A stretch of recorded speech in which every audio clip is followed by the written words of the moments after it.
Hola, ¿cómo están? En este pequeño video de síntesis, lo que quiero dejar marcado son algunos de los lineamientos que corresponden a la unidad 3. Primero, la misma se concentra en torno al desarrollo político desde los orígenes de Roma hasta la finalización del periodo de la República. Bien, el primer elemento a tener en cuenta es el debate historiográfico en torno a la posibilidad de pensar la existencia de la monarquía,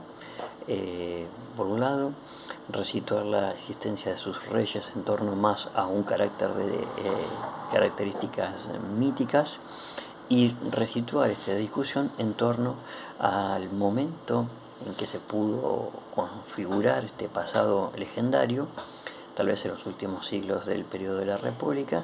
y pensar entonces y resituar la conformación de ese pasado legendario, no tanto para poder dar confirmación a un pasado remoto en torno al siglo octavo o séptimo, sino más bien para pensar cómo Roma construye identitariamente sus orígenes en el marco en que se encuentra como la potencia dominante del espacio helénico a partir del siglo II, y por otro lado cómo también esto funciona como un mecanismo legitimador de Augusto. A partir de ese elemento, en esa marca legendaria, también se encuentra la presencia de las primeras instituciones del mundo romano, y los primeros conflictos ya sentados desde una idea idílica, desde un origen en sí mismo, y no a través de la dinámica histórica a través de la cual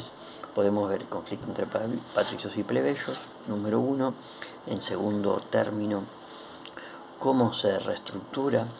este conflicto a lo largo de los siglos,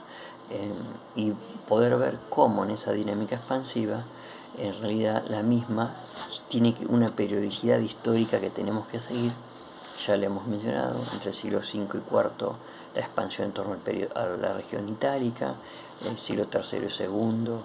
en torno al Mediterráneo, principalmente en el siglo III en la contienda contra los cartagineses, y el segundo siglo II y I en la etapa de conquista definitiva del Mediterráneo. Esa periodización nos sirve para ubicar la complejidad de este proceso histórico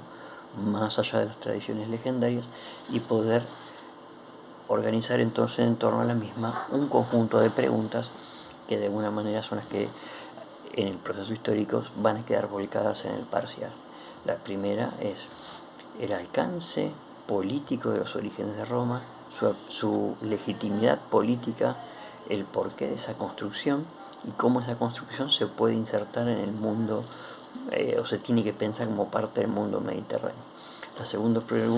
cuestión es cómo en esa construcción idílica se instituyen tradiciones, sectores sociales y conflictos que parecen estar dados desde un primer momento y en realidad son parte de un proceso histórico. A partir de ahí, poder ver en ese proceso histórico un conjunto de variables que son importantes para poder organizar la materia. La primera variable es en torno a este fenómeno que se da de conformación entre el siglo II y 3 y 2 a.C. de un sistema esclavista que no es totalizante, que no elimina toda la población campesina tradicional, pero que sí tiene un fuerte impacto sobre la misma y que se organiza principalmente en la región central de Italia y de Sicilia, y que de alguna manera reconfigura las relaciones económicas de la principal parte de la estructura política y social romana itálica, y que por lo tanto también genera un conjunto de resistencias en algunos sectores del campesinado, unos que han sido desplazados y otros que pueden seguir estando en esta estructura. Ese es un elemento central para poder pensar uno de los debates que está en torno a esta unidad que se van a tener que resolver en la instancia de la evaluación. El otro que se desprende de esto es cómo en esta dinámica expansiva que conforma este modelo esclavista también podemos ver dos variables. Primero, el impacto cultural que recibe Roma y por lo tanto de una conceptualización política de los valores del mundo helénico, cómo se empieza a configurar la idea de una desintegración política del mundo romano tradicional, qué impacto tienen en ella las concepciones políticas griegas, la mirada sobre la leyenda de Alejandro Magno, sobre una creciente individualidad de los generales victoriosos frente a la estructura tradicional organizativa de Roma, y cómo luego esto se incrementa en torno al siglo I a partir en el último siglo, mejor dicho, no, el siglo I, de conflictos sociales en torno al impacto político de la reforma de los Gracos, cuál es su alcance más allá del intento de una reforma agraria, qué imaginarios se están moviendo en torno a la misma y cómo a partir de esta, en el último siglo vemos la guerra de los Zoqui y posteriormente el recrudecimiento de una guerra civil que nos muestra que el poder político en Roma ya se encuentra definitivamente desgastado. Y el último elemento es poder incorporar la figura de las mujeres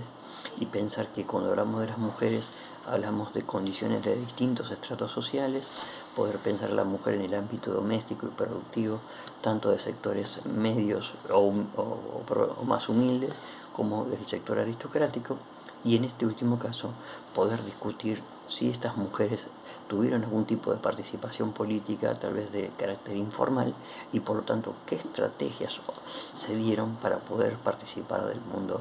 político de Roma en una instancia de crisis. Por lo tanto, lo que estamos planteando como eje vertebrador es que la conformación del Principado, de ese imperio romano que va a emerger, es producto de una crisis política de un sistema que a medida que va avanzando y conquistando que va desde Italia hasta el Mediterráneo, va poniendo en crisis las estructuras tradicionales, reconfigurándolas, y por lo tanto no sería tal vez correcto hablar del colapso de la República, sino que pensar en la transformación de la misma en un nuevo modelo político que da cuenta de esa urbs que se ha insertado en el orbe, de esa ciudad que se ha hecho mundo y que se termina de conformar como un imperio a partir del Principado. Esas son las líneas con las que vamos a organizar y resolver la segunda evaluación que corresponde a esta unidad y a la materia. Les mando un abrazo.